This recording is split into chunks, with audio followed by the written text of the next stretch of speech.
E aí, meninos e meninas, guerreiros e guerreiras do 7º ano.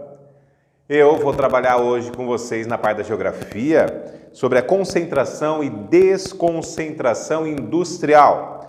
Então vamos lá. Sou o professor João Paulo Capelari e vamos trabalhar um pouquinho mais nessa videoaula. Nós temos que perceber sobre os fatores locacionais. O que são esses fatores locacionais?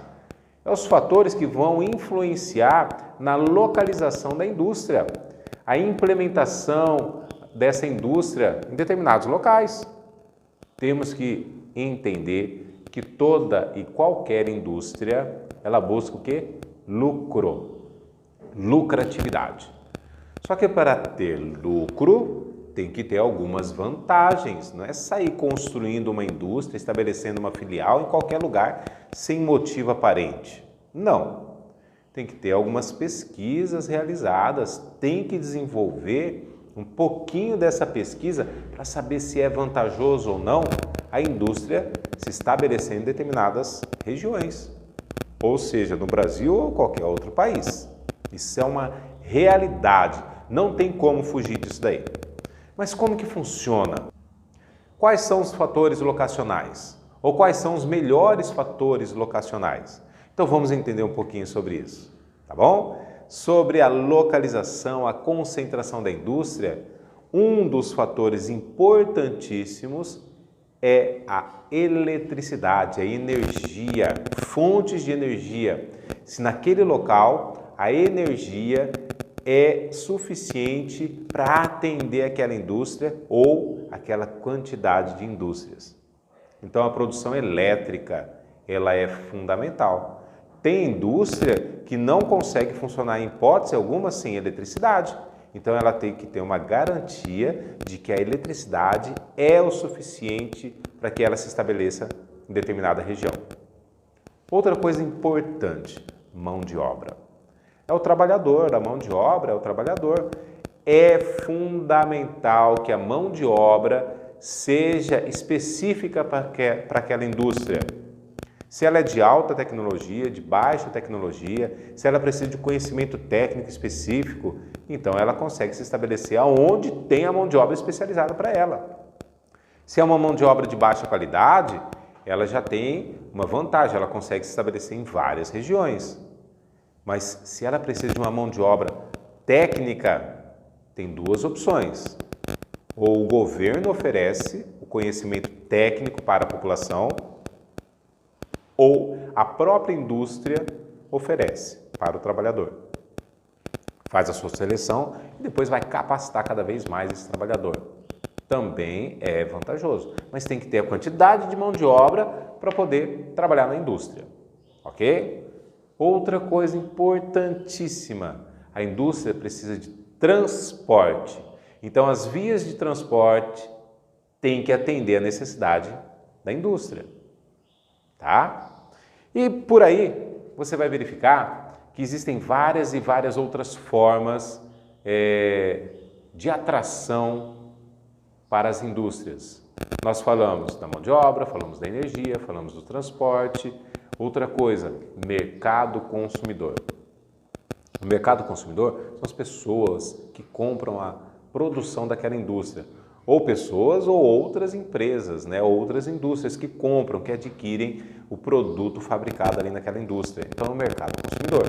O mercado consumidor naquele país, naquela região, naquele setor, ele é compatível? Existe o mercado consumidor que vai atender a demanda pela indústria, ou seja, a indústria vai fabricar e aquele mercado consumidor consome realmente, vai ser o suficiente? Então a indústria vai se estabelecer por ali, tá? Então ela busca cada vez mais vantagens para ela ter um custo menor e uma venda garantida. Poxa vida, é assim que funciona. É assim que funciona, tá? Existe ainda os governos na instância federal, estadual e municipal, ou seja, as várias instâncias do governo que podem ofertar ou não algum crédito, ou seja, capital, dinheiro, exatamente. A indústria vai se estabelecer em determinado local, determinada região do Brasil ou de outro país, porque o governo está ofertando um empréstimo com juros menor, está ofertando vantagens para ela se estabelecer lá. Por que o governo vai fazer isso? Para atrair as indústrias para determinadas regiões, fazendo com que aquela região se torne mais desenvolvida e a economia melhore na região. É fundamental perceber isso daí, tá? E os governos locais, municipais e estaduais principalmente, oferecem subsídios ou incentivos fiscais. Aí entra num termo novo, provavelmente para você um termo novo, chamado de guerra fiscal. Então, o que é a guerra fiscal? Os governos estaduais oferecem subsídios, isenção de alguns impostos, por exemplo, isenção de algumas taxas ou redução dessas taxas para que a indústria seja atraída para aquela região. E daí a indústria quer fixar a sua produção naquela região, ou naquele estado, ou naquele país, que seja, né? Por que então o governo faz isso? Como eu falei, para melhorar a economia, para fazer com que a economia desenvolva, cresça e faça com que a população tenha mais dinheiro circulando no seu mercado econômico. Deu para entender? Essa é a parte da industrialização, onde a gente fala sobre concentração. Agora, existe o processo de desconcentração industrial. Sobre os fatores de desconcentração industrial, nós temos que entender que esses fatores teve seu auge na década de 1990. Olha só, nós já estamos em 2020 e mesmo assim ainda acontece a desconcentração industrial, tá certo? Então, o que aconteceu? Como teve início essa desconcentração industrial no Brasil? Os setores industriais, principalmente na região sudeste do Brasil, sul e sudeste, mas o sudeste ficou mais estagnado, ficou mais denso, o transporte não flui muito bem. Olha só a grande São Paulo, o transporte em São Paulo é terrível para a população, imagina para as indústrias. É complicado, questão de horário, de chegada e saída de mercadoria. Chega matéria-prima, sai mercadoria, é muito transtorno. Os valores começaram a ficar muito elevados. A mão de obra ficou mais cara, os encargos maiores, os impostos nas regiões maiores, não é? Água, luz, telefone, internet, a comunicação, o transporte, tudo começou a ficar muito caótico.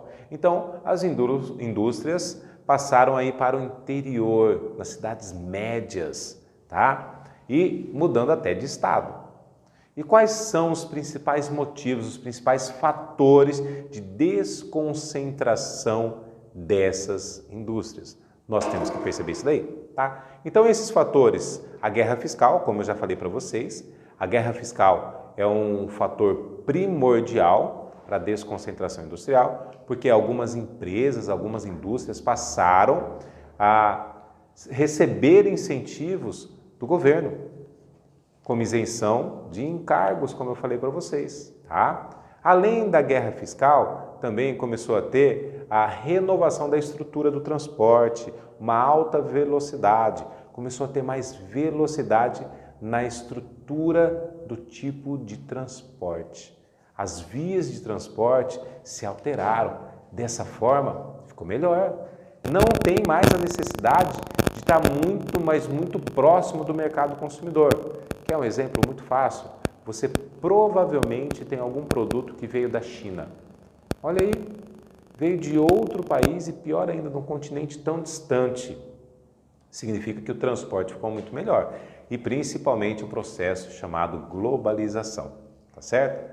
Olha só, pega seu material, faça a leitura para você perceber, tá? Para fixar mais, faça suas anotações e assim por diante. Continuando, olha só. A saturação do mercado de trabalho, as regiões metropolitanas começou a ter uma saturação, ou seja, muita mão de obra, e daí você começa a perceber, isso é um ponto positivo, mas uma mão de obra desqualificada, infelizmente, tá? Então essa saturação da mão de obra, muita gente também qualificada, E daí você começa a ter um pequeno problema, tá? Muita gente querendo trabalhar, começa a ter muito sindicato e tudo mais, as indústrias começam a ir para onde tem menos força sindical, tá? É simples assim.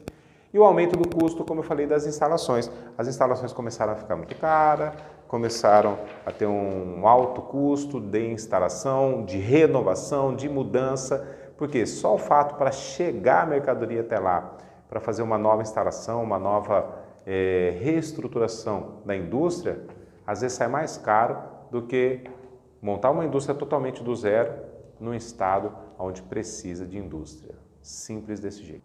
A indústria e a transformação do espaço geográfico. A indústria, ela transforma o espaço geográfico muito rápido e ela provoca impactos. Lembre de uma coisa, impactos não significa um resultado negativo ou algo ruim. Impacto é simplesmente um resultado.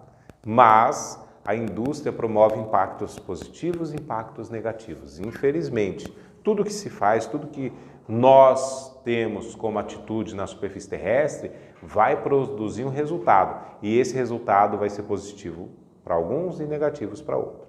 Por exemplo, quando a indústria começa a se estabelecer em determinadas regiões e começa a atrair cada vez mais indústrias, começa a ter um impacto inicial positivo, começa a aumentar o faturamento da região, porque os trabalhadores que não trabalhavam agora estão trabalhando, está tendo uma remuneração e vão gastar no comércio local. Então, circula a economia fica mais fortalecida.